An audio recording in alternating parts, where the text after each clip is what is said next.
I am deathly afraid of cats. There wasn't ever an incident, they just terrify me. My husband loves cats and had one of his own during his childhood. He knows how afraid I am of them though and will protect me every time we visit someone that has a cat. He understood my fear and decided pretty early on that he preferred me to having a cat. Unfortunately, his sister cannot comprehend this. She's always talking about how unfair and selfish I am and that her brother deserves to have a cat. I ignore her.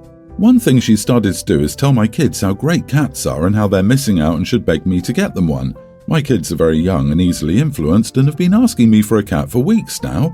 I almost gave in and visited my sister-in-law to try and pet her cat, but I freaked out and had a panic attack the second it looked at me.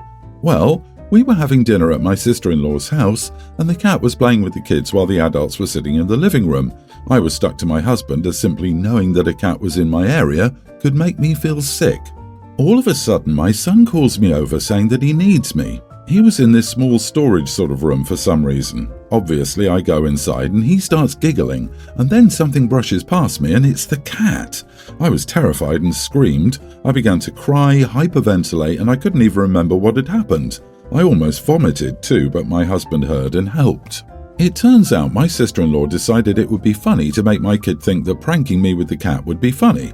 Obviously, it wasn't. She thought it was, though, and tried giving my son a high five for doing a good job. I was just so over it, and I told my sister-in-law that I hate her and her stupid damn cat, and that she's no longer allowed around my kids. She immediately started crying and said that she just thought my fear of cats was silly, and that if she made my kids show me, I'd be more understanding. She didn't think I'd act like that in front of my kids, like I can control my reaction. She said that she understood me hating her, but I was being unfair for not letting her see her nephews. I just told her that she has her cat. She's been upset and called me everything you can think of. My mother-in-law is asking that I think about this more and cut her some slack. Am I the idiot for my harsh response to her prank? Not the idiot. Clearly your sister-in-law doesn't possess the basic skills to treat people decently. Not only has she trampled all over your repeated and consistent boundaries, but she also used your son to cause you trauma. There's no way I'd leave my child with her. She cannot be trusted. You are not the bad guy. You have a phobia. People would be much kinder about it if the animals you fear were insects, rodents, or reptiles. Agreed. If someone used my kids to prank me with anything I had an extreme fear of because they thought my fear was silly, I would go off on that person too. When you're legitimately terrified of something, you don't deserve to have someone make a fool out of you and embarrass you like this because they consider it a joke. It's not. Jesus, she tried to high-five your son after you were panicking and crying. If I tried to prank my mom and she reacted that way, I'd be traumatized because I'd feel so terrible and guilty for doing that to my mom. Sister-in-law needs to mind her own business, and you're right that she shouldn't be allowed near you or your kids anymore. And if this is how she acts to you, having a fear of cats, I'd hate to know how she'd react to any other fear, aversion, boundary, secret, etc., that comes up. What if one of your kids develops a fear of something that seems trivial? Would she pull the same stunt on them? I'm curious, how did your sons react to your reaction to the prank? I know you say they're young, but they're old enough to understand phobias from the sounds of it. My son, who was in the closet room with me, just went silent when he realized I really am afraid of cats. I apologized and explained the situation to him, but he's been very attached to me since and won't stop saying sorry. My other kids have stopped asking for a cat. Context. I moved in with my brother after my divorce 3 months ago and brought my 18-year-old daughter with me. My brother and his girlfriend have an infant daughter, my niece. This happened this past Friday. My brother's girlfriend was on a shift, she's a nurse, and my brother was in a work-from-home meeting. I was out of the house for hours. He was watching the baby via nanny cam and apparently she needed a diaper change, but he was so busy. He texted my daughter asking if she'd go in and quickly change her cousin's diaper, but she refused. She told me that she had her reasons. 1, she doesn't feel comfortable around babies, and 2, she was already late for her friend's birthday party. Her other friend and brother were waiting on her outside. My brother insisted, but she refused, which made him cut the meeting and get kicked out of it. My daughter was out of the house at that point. I got home and there was a huge argument. I found my brother berating my daughter for not helping with her baby cousin and doing him this small one-time favor. So now he got kicked out of his meeting. My daughter was crying, so I told my brother off and said that his daughter was his and his girlfriend's responsibility and he shouldn't rely on my daughter for her care. He explained how it was just a one-time favour and how he's been very supportive of us since I divorced my ex, but I told him that it's not an excuse to force my daughter to do what she didn't feel comfortable with. His girlfriend got involved and called me an ungrateful idiot and told us we had 2 weeks to move out. I tried to speak to my brother about his girlfriend's decision, but he cut me off, saying I was in the wrong for telling him off instead of holding my daughter accountable for her lack of support. Wow, you are the idiot. You've lived there for 3 months, presumably for free, and never once had your daughter offered to change the diaper. You also have poor communication. If your brother and sister-in-law were working, was there a way to spend less time being out of the house for hours when there was a need for coverage at home? I've got teens, including boys. If someone was doing us a massive favour, like, letting us spend months on end indefinitely staying with them, I'd have taught them to change a diaper ages ago. Instead, your brother was trying to, earn money to house and feed everyone, and your daughter said she wasn't comfortable, but she's comfortable enough sharing free housing, right? Disagree. You are not the idiot. Your daughter does not owe your brother free childcare services, so respecting her boundaries is important. 18 is hardly an adult, and if babies aren't her thing, she might not even know what she's doing. I can imagine her declining for that reason. Also, he either didn't know it or didn't respect the fact that she was headed out of the house. But the brother does not owe OP and her daughter free housing. Also, it takes 5 minutes top to change a diaper. With 4 adults living in one house, it's not unusual for everyone to pitch in. And yes, at 18 years old, she is an adult. He was in a meeting, and why let a baby sit in a dirty diaper when another adult is there to help? It's not like he was watching TV. You are the idiot, OP. Ungrateful and short-sighted. You're getting what's due. Congratulations. Your daughter is finally learning that actions have consequences. I'm a 26-year-old female. My ex is a 28-year-old male. We'll call him Tom. Tom and I dated for a couple of years and my parents loved him, invited him to everything, and constantly talked about him like we were already married. Then he found out he had a kid from a one-night stand from just before we started dating. I tried to roll with it for a few more months after that, but it was just too much to deal with too soon in the relationship for me, and I broke it off. I think it was for the best, though Tom desperately tried to get me to stay and enlisted my parents to talk me out of leaving. I told them to drop it or that I would go no contact for a while because I already had a lot to deal with, so they did. This was 6 months ago, and I have Tom blocked on everything. All the mutual friends know the score and are good at keeping things separate, and I'm dating again. So I show up to Thanksgiving at my parents' like usual, and guess who's sitting in the living room? Tom and Kid, a boy toddler, I think. He gets up all happy to see me, and I turn around and walk back out, get in the car and go to my hotel. My mom called and asked me where I went and why I left, and I told her she knew damn well why and asked why Tom was there. She told me that they still consider him part of the family, love his son, and don't want them to be alone for the holiday.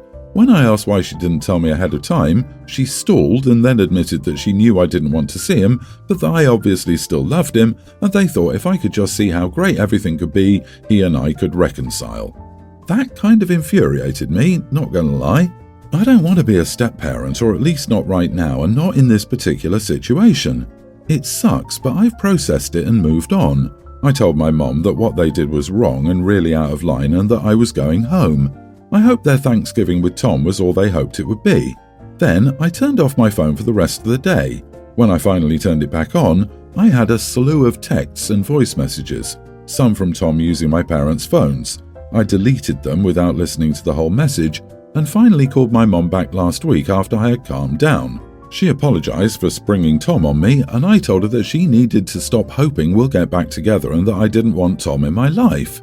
She admitted that they wanted to invite him for Christmas as well. Evidently, he now has sole custody of the kid, and my parents have been playing grandparent. I told her that any function Tom is at, I won't be at, and if they ever spring him on me again, that will be the last time we speak for a very long time. My parents are accusing me of being cruel by making them choose and giving an ultimatum with a side dish of "that boy needs a family" guilt. I don't care if they want to be surrogate grandparents or be friends with Tom, but I won't be involved, and I'm hearing from many people that I'm being a petty idiot. Whoa, not the idiot. Your parents are choosing an ex over you at every turn. I hope that your chosen family is better than them. I would recommend making a backup plan for Christmas with your close friends. The little boy has a family. Tom is his family. If they want to be part of that family too, fine, but they can find ways to do it that respect your desire not to see Tom, much less force you into their vision of that family when the entire reason you broke up was that you didn't want that. I'd recommend making plans for Christmas not as a backup but as my main plans. Let them see what the future holidays will be if they continue interfering in your personal life and not respecting your boundaries. As much as I'd like to support your hypothesis, I suspect they'll be over the moon doting on their chosen son and watching their grandchild enjoying the magic of Christmas that they won't even notice the absence of OP. However, when Tom finally meets someone new who is willing to be a step-parent, he will move on and spend holidays with his actual family. Then, OP's parents will just be alone. I sincerely doubt Tom will be as gracious as they are about letting OP's parents intrude on his family holiday when he's playing happy family with a new woman. I feel so bad for this kid. He's only a toddler and apparently has already gone through so much. And now his brand new dad, whom he barely knows, is introducing him to dad's ex-girlfriend's family as if they were his family. This whole scenario is just asking for yet another round of trauma and upheaval for this little kid. Tom needs to focus on his kid and not a girlfriend right now. I come from a broken home, so we have our Christmas with Mom's side the first weekend of December. I, 44 male, hosted. Usually my sister and I switch off host duties. My sister has 2 daughters who are incredibly picky eaters, at 18 and a teen. So my sister would come to family parties with a box of pasta and a bag of frozen chicken tenders that she would make for her daughters. I want to know if I'm an idiot for what I did here.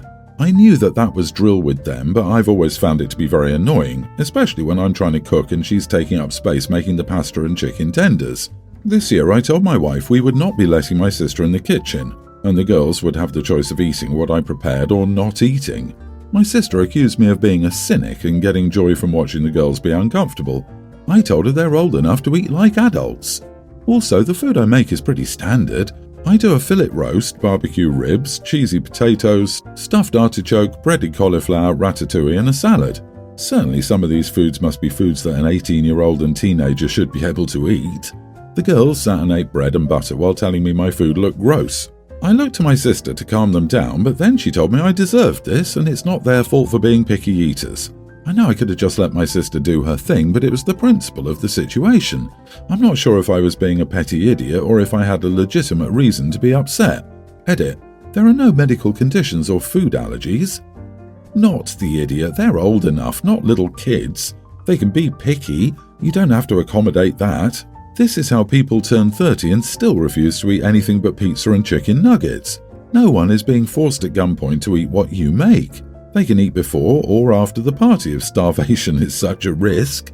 Also, it isn't very pleasant to have someone come into the kitchen and take up space when you're cooking a big meal. Not only that, you do not allow your children to sit at the host's table and insult them for not kissing their entitled little idiots. I'm a picky eater, and as long as there wasn't cheese on everything, I'd eat something and be thankful and grateful, then go to McDonald's. Agreed.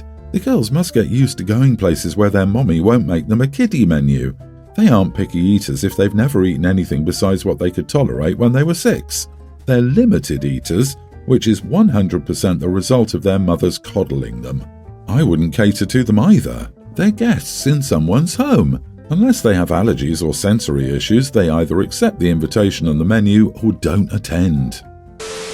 I, 26 female, am getting married in 2023 to my fiancé John, 29 male. We've been living together for 4 years. Before I met him, and for the first year and a half of our relationship, I live with Tammy, 27 female.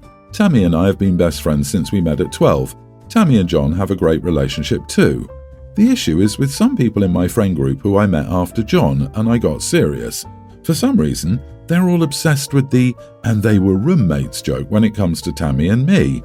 At first it was kind of funny, but now it's crossed a line and they won't stop. If I casually mention Tammy is coming along to an outing, at least 2 people will make some dirty joke about the 2 of us. She hit really hard times during COVID and John and I let her stay in the guest bedroom. Cue the jokes about having a maid, wink wink nudge nudge. It makes all 3 of us uncomfortable and I've tried to get them to stop, but because they're my soon-to-be sister-in-law's friends, and I'm close with sister-in-law who doesn't make these jokes, it's been hard to cut them out or distance because of the tangled web of connections. I should note that I've been very clear that I dislike these jokes and that they're being disrespectful to myself, Tammy, and John. Well, last week we all went out and Tammy came along. I was in no mood for these types of jokes and made a note on my phone of everyone who made a joke and how many times they said it. At the end of the night, we all returned to my place and I stood up, pointed at the jokesters and said, "You're uninvited." Out of the 8 people who went out with us, 4 were uninvited. I clarified why and explained it again so there was no confusion. The 4 who were uninvited left the apartment. My fiancée is on my side, but my sister-in-law is now fuming. She's super angry that I've isolated her from her friends because she's obligated to pick family. I said she could still be friends with them if they stopped the jokes. Naturally, the people who I uninvited are angry too, and there's been a barrage of passive-aggressive Instagram posts about it and the money they've spent being wasted. Am I the idiot for uninviting them? Not the idiot. The people were uninvited for continuing to make inappropriate comments after being told multiple times that you did not like their jokes. They're not your friends if they do not respect you enough to retire an old, and honestly not funny, joke. So why would you have to invite them anywhere? Plus, you know they would have made the same jokes at your wedding. You told your sister-in-law that she can still be friends with them if they stop the jokes. She can be friends with whoever she wants to be, whether they make jokes or not. You don't dictate who she can be friends with regardless of their classless behaviour. With that said, screw them. You made it clear for them to stop the childish BS and knock it off. They don't respect you or your friendship enough. Your sister-in-law can be angry at you, but she can't make you re-invite the jokesters. So she can go pound sand too. Good luck and have a lovely wedding.